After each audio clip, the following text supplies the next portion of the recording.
because I truly believe, and TK thinks I'm just stirring the shit, but I really can't imagine rate cuts like in this environment at all. I don't see any reason for rate cuts right now if we're actually trying to save the economy.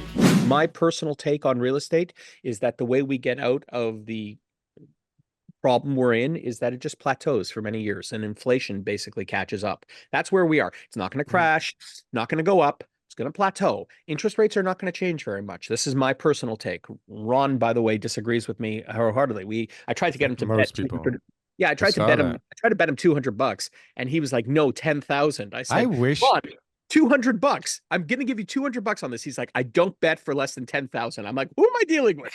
This is the thing. He's got his face in more places than you do, clearly. So I wish I took the bet though. Like I do picture a day in the future where I'm very upset that I didn't take that bet, because I truly believe, and TK thinks I'm just stirring the shit, but I really can't imagine rate cuts like in this environment at all. I don't see any reason for rate cuts right now if we're actually trying to save the economy here.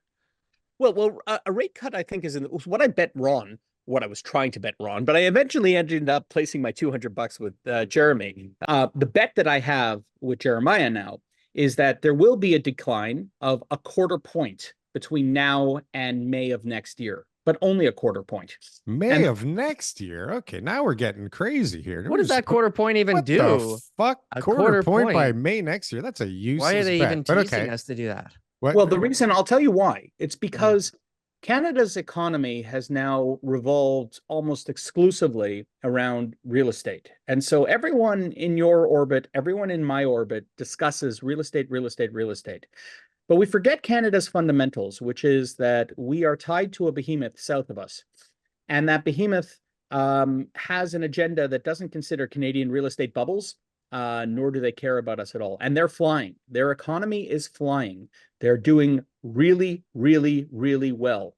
They have low unemployment rates. And quite frankly, there is huge pressure on maintaining interest rates where it is. Remember, Canada's exports and oil and gas still constitute a fundamental part of this country.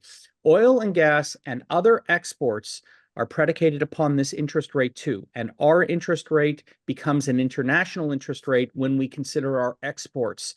And so it's all well and good that we're sitting there looking at the housing market going, there has to be some relief. But remember, the Bank of Canada considers more than just interest rates and Ontario's housing market in that decision. It's a major component now, for sure, because we're all wrapped up in a bubble of crap. But there's other factors that need to be considered. And because of that, when looking at the global economics and when looking at the fact that Canadians are still jumping at the bit to create more real estate bubble, which is another factor. The moment the interest rates go down, people are still primed to jump in and create the same problem. It leads me to believe that we're not going to have a substantive reduction over the course of this year. Now, there's two other factors that need to be considered, which I'm not good at assessing because I've given you a market analysis.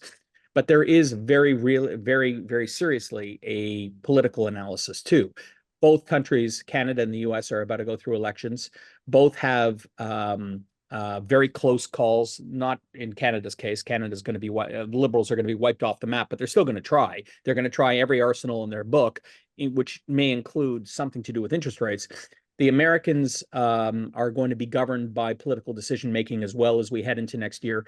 So there is that factor separate and apart from everything else. But fundamentally, politics kind of comes and goes, and the fundamental economic pressures of these countries are what maintain the true interest rate over time.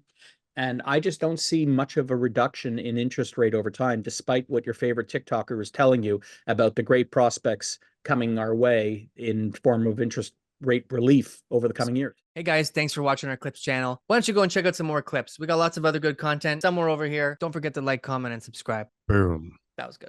That was good. I like that. That was good.